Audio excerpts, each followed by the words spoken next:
सडक दुर्घटनामा एकजना तृणमूल नेताको मृत्यु भएको छ। यो घटना आइतबार राति जलपाइगुडी जिल्लाको मैनागुडी ब्लकको टेकाटुली इलाकामा घटेको हो। मृतकको नाम जगन्नाथ दास बताइएको छ। तिनी तृणमूलका बुथ अध्यक्ष थिए। स्थानीय सूत्र अनुसार आइतबार राति जगन्नाथ दास बाइकमा सवार भएर सडक पार गरिरहेको समय धुपगढीबाट मैनागढीतर्फ गइरहेको एउटा पिकअप भ्यानले तिनको बाइकलाई धक्का दिँदा तिनी गम्भीर रूपमा घाइते भए। यसपछि स्थानीय मानिसहरूले तिनलाई तत्कालै उद्धार गरेर मैनागुडी अस्पतालमा लगे, जहाँ चिकित्सकहरूले तिनलाई मृत घोषित गरिदिए। उक्त घटनापछि इलाकामा शोकको लहर छाएको छ। पुलिसले शवलाई उद्धार गरेर पोस्टमार्टमको लागि जलपाइगुडी सुपर स्पेसिलिटी अस्पतालमा पठाइदिएको छ। अर्कोतिर पुलिसले सम्पूर्ण घटनाको जाँच गरिरहेको छ। আসলে কালকে আমাদের ৩১ নং জাতীয় সড়ক পার হওয়ার পথে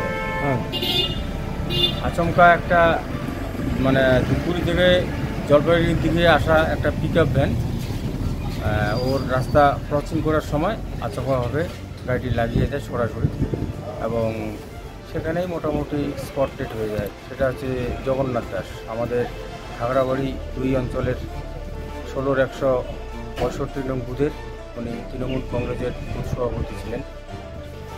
এ নিয়ে আমরা গোটা এলাকা একটা শোকচ্ছন্ন অবস্থায় আছে।